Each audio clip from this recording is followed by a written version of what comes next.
وأنا ولا كنت كان داون يوم مركز توا أشوفتان هالكني وسومالي أمريكان تي في ونسيت توصل كسر قبلينه استوديو كوي على مقالة مينابوليس قبل كمينيسوتا ودن كأمريكان داوديال سياد la socotaanba maamul goboleedka Puntland ayaa dhawaan waxay sheegeen in ay 8 nin oo xildhibaanaha ay ka qaadeen xasaanadii iyagoo markaasi ku eedeeyay in ay yihiin qasoodayaal dhinaca kale 8daas nin ayaa sheegay in ay garowsan waayeen waxa lagu soo eedeeyay oo ay tahay kuturkuteen iyo wax la soo abaabulay oo mu'aamarad iyo shirqool ah waxaana ay iyagu markaasi sheegeen in fikirkooda oo ahaa fikir sida ay qabeen fikir sax ah in ay baarlamaanka ka hor yiraahdeen dabeetana loo diiday in arrimahaasi ay farageliyaan todobadaas nin aan ilaahay 8daas nin todoba kamida ayaa iminka ku xaniban magaalada Garowe oo loo diiday in ay safar galaan amaba sawiradoodii la dhigay kantaroolada magaalada laga soo galo amaba laga baxo khadka telefoonka ee magaalada Garowe ayaa hadba daawadayaal waxaan kula xiriiray xildhibaan maxamed barre oo Garowe ku sugan kana mid ahaa todobada nin ama todobada xildhibaan حنبان كوسدو مركه هوري سومالي أمريكان تي في علي ودو هاي وأنا كم حسنت هاي أديو أمريكان تي في أديو دو محسنتي التيم كشقية هذا مضن سيدا لسعتي الآن ضد كبدن كويسنا أيوجي هندوان وحلا ذيك قاعدة حساندي إذا كو سديد نينا واحد مقالة كوتشوكتان هذا تضرب كم إذا تضرب الحلوان حساند لقى قاعدة marka uu warsan ku weydiiyo ma xabsi guri baa ku jirtaan miya xanibantiin mise xurbatin inaad iridaha Garowe ki aad doontaan ka baxdaan ali ma amisana anaga in xasaanadina la ka qaaday waxaan amisana inaan nahay xildhibaano xasaanadina leenahay wixii ka dhacay halkaasna sidaan bulshada la wadaagnay xalayba waxaan u aragnay wax cadaalad darro ah oo wax sharciyada ku salaysnay waayahay sababta uu leeyahay xasaanadiina kama qaad waa maxay soo baarlamaanka ay codeeyeen oo markaas la sheegay in 39 nin ama xildhibaan ay idin codeeyeen in laga qaado xasaanada aliyo xasaanada ka qaadideedu sharciyad bay u madhaa waliba xildhibaanka marka laga leeyahay xasaanad lagama qaadi karo xasaanad hakim baa lagu sameyn karaa hadii kiis dambi uu faraaq loogu yimaado haddaan markaa kiis criminal oo gacanta ku haya ayeen jirin marka anagu dambina ma gelin baarlamaanka dambi kama dhicin sabab xasaanadana loo ka joojiyana maba imaanba baarlamaanka wixii ka dhacayna wax sharciyad ku salaysan ummadoo dhan waa daawanaysay xeerlaaliyuhu wuxuu ka hadlayay waa dhageysanaysay baarlamaanka wixii ka dhacayna saaxiibada iyaga hadda ka hor ka hadlay wax sariyaraatoona ma lahayn wax evidence loo hayana ma ahayn codaynta la sheegay ruuxadeeda ee shakhsiyaad kooban baa meel ku xiray gacanta taagay wax sal iyo raad leh ma ahayn caliyow waayahay aan ka gudubno su'aasheedii dib ugu noqo xildhibaan maxamuud magaalada Garowe ma ka bixi kartaan oo xurmatiin caliyow qoladii hadde abaabushay mu'aamaraadkaas dadka loo sheegay saxaafadda waxbay u sheegeen laakiin anagu Garowe waan joognaa xorriyad baan ku joognaa inna wax sharciga uga heeysan weyn haddii aad doonaysid xildhibaan inaad tagtid magaalada Boosaaso bari oo kale maxaad filaysaa maxaad qiyaasi kartaa ma in lagu soo celinayo ma in lagu xirayo maxaa niyadaada ka gudbin ali waan u xildhibaan baan ahay xaq baan u leeyahay meeshaan rabayaan maro xorriyadaasna aan u maro haddii waa dhici ka dhaca sharci darro sharci darrada la sameeyay waa sii socon ka dhaca laakiin anigu ma aaminsani shakhsiyan wixii aan umada ugu dhaartay inaan cidna uga gabado aad iyo aad baad mahadsantahay aan ka gudubno sicir barar xoog leh ayaa cirka isku shareeyay oo ka jira guud ahaan Puntland sidaan sheegana ganacsiga magaalada Boosaaso iridaha ayaa loo laabay arrimahaasi maxaad ka oran lahayd maxaad ka ogtahay aliyow arrimahaasu waxay ka mid yihiin ajandayaashii aan isku seegnay xukuumadda kana mid ahaa haddaad dhageysanaysay warbixintii guddiyada joogtada ay soo jeediyeen baarlamaanku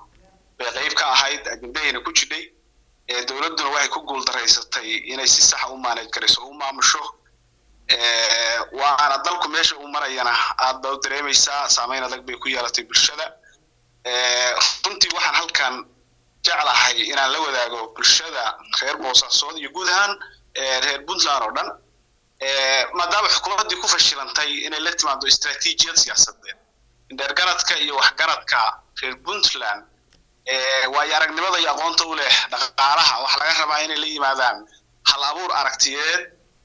oo ay riixayaan si loo badbaadiyo dadka danyartahay oo reer Puntland. waayahay maxaa hadda garawaad joogtaa maxaa wax lagu kala iibsanayaa ma dollar mise shilin Soomaali على suuqyada waa xiran yihiin dollar bay dawladdu soo saartay in wax lagu qaado runtii arrintaas saameyn adag bay yeelatay dadkana saameyn bay ku yeelatay suuqyadana sida aad maqlaysid saameyn adag bay ku yeelatay caawa hadda waxaan maqlayay duqi degmada hadlaya oo wuxuu leeyahay shilin baan wax ku qaadaynaa dabcan inay khaladkoodii qirteen waa wax fiican oo ay fahmeen dadkanu inay yihiin dad Soomaaliya oo danyar ah oo doorka laga sheekeeyay aan heli karin dadku waxay wax isugu diri jireen dhinaca mobilada ama telefoonada waxa dawladdu soo rogtay $1 ka yar inaan la isu diri karin haddaan tusaale soo qaadano wixii $1 ka yar oo wax lagu iibsado sida quarter ama 50 cents oo kale qofku markuu iibsanayo waxay noqonaysaa in $1 loo xisaabiyo ay wax kasta noqdaan $1 si markaa ay suurto gasho in lacagta loogu diro telefoonkiisa arrintaasi saameyn inta leeg bay ku yeelanaysaa dadka danyarta aad cali waad bay saameyn ugu yeelanaysaa waana aqoonyada runtii haysata xukuumadan iyo wasiirkeeda maaliyadda ayna ku fashilmeen inay la yimaadaan aragti aqoon ku salaysan laguna salaynayo dadkan Puntland ku nool iyo duruufahooda gaarka ah marxalad la jaanqaadi kadha arrintaas saameyn bay ku yeelanaysaa danyarta shaaha ka ganacsata iyo wixii la midana runtii de waxay noqonaysaa inay albaabada xirtaan marka waxaan ugu baaqaynaa inay wax ka bedelaan una naxaan dadka danyarta xildhibaan maxamuud maxamed barre meeshan maxaa ku hoos jira maxaa lagu qarinayaa marka la eego xukuumadda Puntland sicir bararka cirka isku shareeray DP World oo la doonayo inaan laga hadlin baarlamaanka oo leeyahay rag baxsaan laga qaad waxan oo dhan maxaa loogu gabanayaa oo jira aliyow waa iska caddahay waqti badan oo kala duwanna waa ka hadalay dawladda haddaan maqasho waa 3 awoodood oo is ilaaliya waxa aliyow meesha ka baxay 3 awoodood oo is ilaalin jiray hal awood baa hal qolo awoodii oo dhan wada qaadatay wadankana si rabto ka yeelaysa halbeeg ay wax ku cabiranayaan aragtidooda iyo taladooda wixii ka duwanna go'aan ay ka tahay inay la diriraan waaya iyaga maxaad ka oran lahayd guddoonka baarlamaanka Puntland oo markasta ay shaqaaqo iyo muran iyo khilaafyo iyo dib ay aloosaan iyagoo shacabkii metelaya maxaad leedahay aliyow guddoonka hadda jooga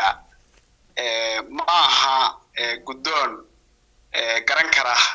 waxay shaqada iyagu leeyihiin waa guddoon aan ka duwanayn xukuumadda hadda joogta iyaga iyo taladooda iyo waxay yiraahdaan aan aragti ka duwan qaadan karin nidaamka iyo xeerarka iyo dastuurka ay dalka ugu dhaarteenna runtii aan lahayn karti iyo aragti ay ku fuliyaan iyo aqoon midna waa tahay aan eegno su'aal kale aan ku weydiiyo dhaqaalihii leedinku afgambiyey haddii aad tihiin 8 xildhibaan ee la sheegay in xasaanada laga qaaday waxaa dadka loo qaybiyey 20 kun sida warku naga soo gaaray xildhibaanada dhaqaalahaas xagee ka soo ay ka yimaadeen xaguu ka soo baxay dhaqaalahaas arrintaasu aad iyo aad u mahadsan tahay waa muhiim waxaan rabnaa inaan orota de meeshay ka timi weli anagu cadaynaba uma hayno laakiin tuhum baan waxaan ka qabnaa inay ka in la isticmaalay lacagihii kabka miisaaniyadeedo adduunku ugu deeqay in lagu kabo miisaaniyadda Puntland institutionka Puntlandna wax lagaga qabto arrintaa waxaan runtii fariin u diri lahaa international community-ga World Bank-ga iyo IMF-ta iyo dowladda federaalka Soomaaliya inay baaritaan dhaba ku sameeyaan dhaqaalaha maalin walba sida musuqmaasuqa loo isticmaalayo Puntland lagu duminayo institutionkeedii sharciga ahaa waayahay ma qirsan tahay xildhibaan maxamuud maxamed barre in talada gacanta maamul goboleedka Puntland ay ku hayaan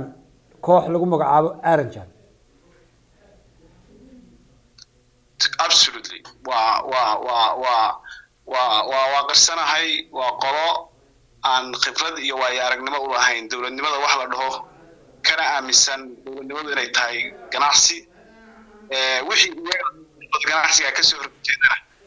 inay u isticmaalaan aragti yar oo aan ummadan isku sii wadayn aan badbaadinayn. marka kooxda Arrintan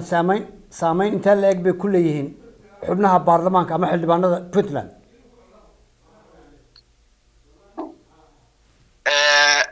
waxay gacanta ku hayaan hadda guddoonka igala hadlaysi dabcan baarlamaanka waa guddoon intaasaa kugu filan tusaale. waayahay xildhibaan maxamuud idinku hadda maxaad damacsantiin garow waad joogtaan waxaa la idin sheegay in aydan xildhibaanadii ama baarlamaankii Puntland ka tirsanayn guryihiinii sidaan warka ku hayo weli diyaar uma tihiin inaad tagtaan ama aad ku guryo noqotaan meeshii aad ka timaadeen iyo gobolladii mustaqbalka maxaad isleediin tallaabada idin xigta maxay noqonaysaa xaggee u socotaan? aliyow ana waxay haystaan hore kugu sheegay sharci baanu ku dhaaranay isagaanu ilaalinaynaa isagaanu meesha u joognaa ummadana waanu u sheegnay xalay inaad dhageysanaysiin kala ma aqaanay annagoo tiimka yagii dhan wixii meesha ka dhacay inay sharci ahayn sharciyadana aanu ilaalinayno iyadana ku dhiganahay cid kasta oo xaq darro samaysan aanu sharciga kula xisaabtami doono. waayahay fakarkiina ma shacabkaad matalaysaan idinku mise danihiina gaara baad laydin haystay wixii aad meesha ka soo jeediseen ama aad diideen? anagu absolutely shacabkaanu matalaynay isagaanu kitaab u marnay mabaadiida asaaska asalkaayo annaga iyo xukuumadda hadda meesha joogta isku seegnayna waxa weeye waxyaalaha duruufaha waaweyn oo dalka ka muuqda hadday tahay dhinaca siyaasadda hadday tahay dhinaca DB World oo indhaweyd ahayd mushkilo adag oo ka dhex jidha Puntland hadday tahay arrimaha sixir bararka hadday tahay shuruucda dalka iyo sida loo dabaqayo iyo kala sareynta sharciga iyo dadka loo habka loo wada shaqeynayo institutionka dawliga aragtida aan aaminsanahay anagu waa taasaan isku sheegnay runtii ta iyagu baalmarsanayna waa inta. waayahay shacabkii aad matalayseen ee aad u hadlayseen iyaga daraadood aad baarlamaankii uga soo baxdeen oo banaanka timaadeen waxa idaacadaha iyo telefishinada iyo warbaahinta Puntland ay sii deynayaan in aad tihiin 8 nin oo qaswadayaal ah shacabkii in la idinka hor keeno oo qaswadayaal ay shacabkii idin qaataan arrinkaasi ma garowsateen? ali qaswade la iskaba noqdo anagu odayaal la yaqaano muwaadiniin baan nahay dalka u soo shaqeeyay waxaan ugu jira jarano waxaan ugu jira wasiiro aniga kula hadlayaa waxaan ahay aqoonyahan waqti dheer ka soo shaqeynayay sektorka bulshada hay'adaha caalamiga oo soo shaqeeyay ummadda reer Puntland oo dhan ay taqaano bulshada waxaan u qabtay iyo doorka aan ka ciyaaro horumarka bulshada reer Puntland marka taa bulshada ka jawaabi doonta waxaan nahay waa bulshada waana taqaana. waagaag aad baad mahadsantahay xildhibaan maxamed barre ugu dambeyntii maxaad oran lahayd oo dalka uga soo jeedin lahayd kelmadaada shacab weynaha reer Puntland? waxaan u dardaarmayaa dadka reer Puntland ismada siyaasiyiinta waxgaradka sharci baa ina dhaqa